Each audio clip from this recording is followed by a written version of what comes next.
All right, we were talking about Chicago Bears, but they're up next. Going through the NFC North here. Fatal flaw for the Chicago Bears.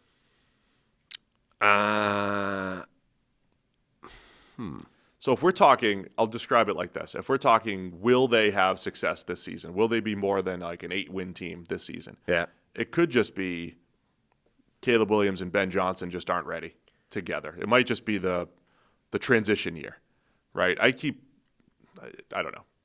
painting a picture in my own head that we're going to feel much better about the Bears in the second half of the season than the first half. Yeah. And maybe that's a part of it is the transition of Ben Johnson and Caleb Williams together as a starting point. Is it that their own head coach seems to hate their left tackle? He does hate their left tackle. The other day, he's like, we're going to have a starter. That's ever a great feeling. We're not rolling out with the Arthur Smith no tackle package. We're going to put somebody out there. I don't love it. I don't want to have a left tackle, but we have to.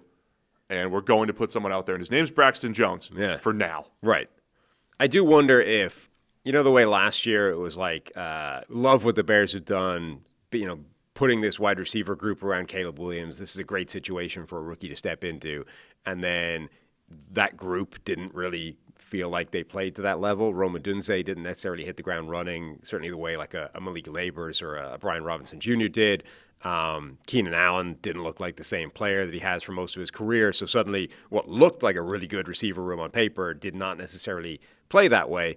I kind of wonder if the offensive line will be that way this season, where it's like, wow, look how hard Chicago went after the offensive line to upgrade, to make sure that this group was a plus unit for Caleb Williams.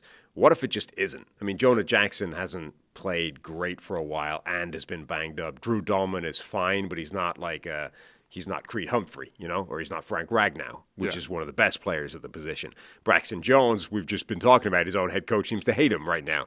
And the people that were he seems to hate him and yet recognizes he's my best option at left tackle. Yes. So, what if 3/5 of that offensive line is still average to below average and the line just is still not very good? Only other one I would it's not even nitpicking. They're not coming off a great season. Run defense, when Andrew Billings got hurt last year, they didn't really have. Yeah. Like Gervon Dexter has done a good job of being disruptive. They've added Grady Jarrett, but they were a little fragile there as far as like the big-bodied run-plugging nose tackle. Yeah, I mean, even generally, they've added a lot of bodies to that defensive line. I still don't love it. I mean, Montez Sweat is a good player and still, I think, comfortably the best player now. Grady Jarrett has been a great player, but again, it's been a while now since we've seen his best play. They gave him a lot of money. Maybe they expect him to bounce back to that level, but if he doesn't, they are kind of thin on impact players on that line. All right, the Detroit Lions, fatal flaw for the Lions. How many times this offseason have we mentioned the coordinator change? It's got to be, right? I mean, it's tough to find something that you would say is a bigger potential problem than losing both coordinators in the same offseason. By the way, it's a good way to position this whole thing. It's not that like these things will absolutely hold this team down. It's more, hey, what could? Right. What could? What are we looking at right now? I mean, if we're at the end of the season saying what went wrong for the Lions, we would say, hey, they just didn't transition smoothly from Ben Johnson and Aaron Glenn. If I was power ranking like the top three things that I would be concerned about for Detroit, it would be number one, losing both coordinators in the same offseason. Now, I've said before, I think they are better insulated to deal with that than the Eagles when when their thing fell apart and they lost both coordinators. But it's still, I think, the biggest question. Number two, the second pass rusher on the edge outside of Aiden Hutchinson. And that may end up being Zadarius Smith again, called up off the street and brought back in. But for now, it isn't. And then thirdly, Terrion Arnold is going to start for them at corner in year 2. He was picked on and beat up in year 1. I expect him to be better in year 2, but if he isn't, suddenly that becomes a problem. You didn't mention Frank Ragnow retiring. I didn't. No, I don't think that's amongst their biggest concerns, honestly. I know it could be a problem, and sure, if you want to throw that in as number 4, the offensive line turnover, it's definitely a downgrade, but I still expect that offensive line to be fine at worst. The football one, the personnel one that concerns me the most is still edge rush opposite Hutchinson. I'm still fine with a buy low on Marcus Davenport every year at $2.5 million. I'm good with that, but my expectations are low. My expectations are nothing at this point, yeah. Even when the Lions defense was playing well, when Hutchinson was playing well, there's a lot of times where, man, I just wish we got to see him and Zadarius Smith play together last year, and we still might be able to. We'll see. We'll see if there's that late signing at some point, and that would ease some of my concerns from a personnel perspective for the Lions. They're in the Eagles bucket. They're in the Ravens bucket. There's not much. They're 1 year removed from being in they just choke in the playoffs, though. That statement from the Ravens, right? If they just lay an egg, blew a big lead 2 years ago against the Niners. Terrible turnovers against Washington last year in a home game. Right? So, they're one more year of that Yeah. before you start saying, all right, there's just bring your best game in the playoffs. That's your biggest question. Yeah, that's But fair. the Lions are still very good. They pay the bills. We appreciate you guys. All right, that's enough of that, Steve. It's come to my attention that only 40% of people watching this are actually subscribed. So hit the subscribe button. It helps the channel a ton, and we appreciate it hugely. Now back to Steve. Green Bay Packers. Fatal flaw. I mean, So if we were doing this in May, you would be like wide receiver. we would have said wide receiver. Lack of number one. You and I, we watched four routes of Matthew Golden, and he made a contested catch in the preseason, and all of a sudden, we're like, no, they're good. Yeah, they might have that I guy knew now. where you were going. You're like, they're good. We've both watched 5 plays, and said, no, they'll be fine. Golden's a stud. Yeah, I mean, I'm not willing to say they are good at that spot now, but it certainly changes how concerning I believe that group is. I'm not sure it was the fatal flaw to begin with. I mean, again, there's this idea of, do you actually need a number one wide receiver? Is the problem with Green Bay's receiver core that the lack of a number one, or is it more that the number 2 and number 3s, of which they have 6, have never been consistent? Like that might be the bigger problem. I'm going to be more broad. As we've talked about the NFC North a ton, and we will on Monday as we go division by division. Jordan Love has the high-end potential, as high as any quarterback in that division, right, to carry the squad. When you look at them against the teams they couldn't beat last year, the Eagles, the Vikings, the Lions, there's no star power for the Packers relative to those teams. Now, there's internet rumors, there's Twitter rumors that Micah Parsons is coming to town. Yes. Our friend Bob Sturm said Dallas Cowboys insider / beat reporter / general know-it-all. 93% sure that's all just Twitter made up. Yeah, 93%. That's pretty high. I took it a step further. I bumped it up to 97%. That's how I feel.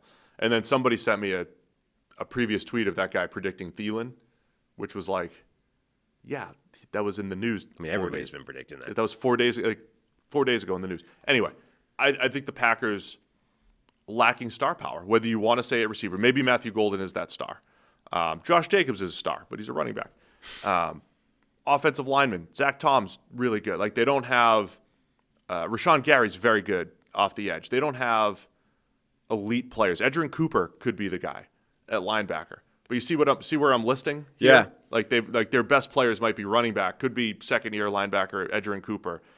They don't have the same kind of high-end star power that some of the other teams have, particularly in the NFC. I'm still worried about their cornerback group. True. I like the players that they have. I don't really understand the way they've assembled this group, who still seem to me to be a collection of slot corners who are going to have to play outside. Keyshawn Nixon, Nate Hobbs in particular, those two guys, each of those guys I think is better in the slot than they are outside. Nate Hobbs demonstrably so. Like, you can find the splits in his career that say, to date, he has been a significantly better player in the slot than he has been playing outside.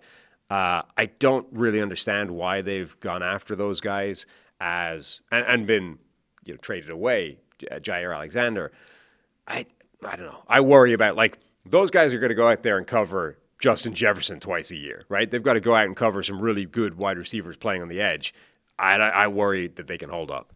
All right, let's go Minnesota Vikings to wrap up the North here. Critical flaw for the Vikings. Same position? Yeah, I'm going to stay at corner. I think it might be J.J. McCarthy. Who knows? But as you said, an unknown is not necessarily a negative.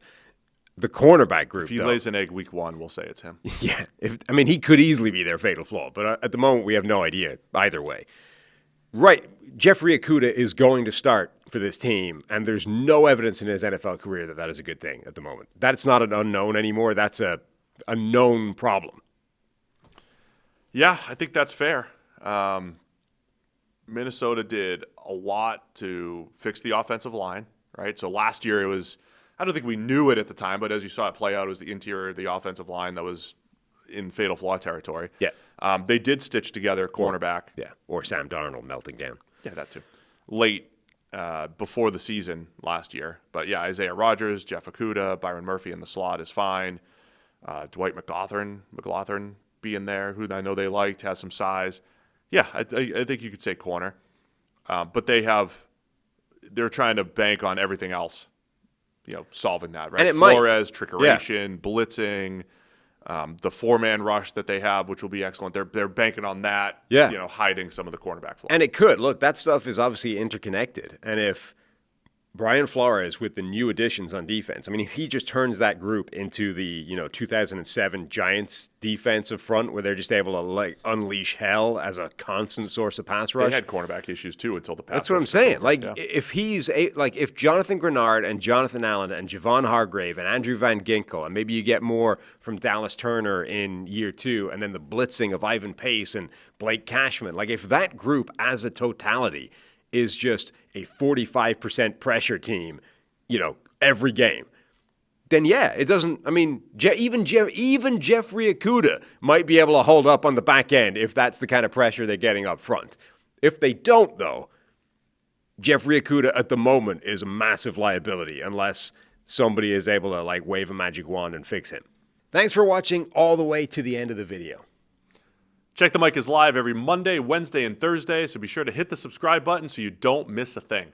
And the all-knowing algorithm is convinced you'll also like these videos, and who are we to argue?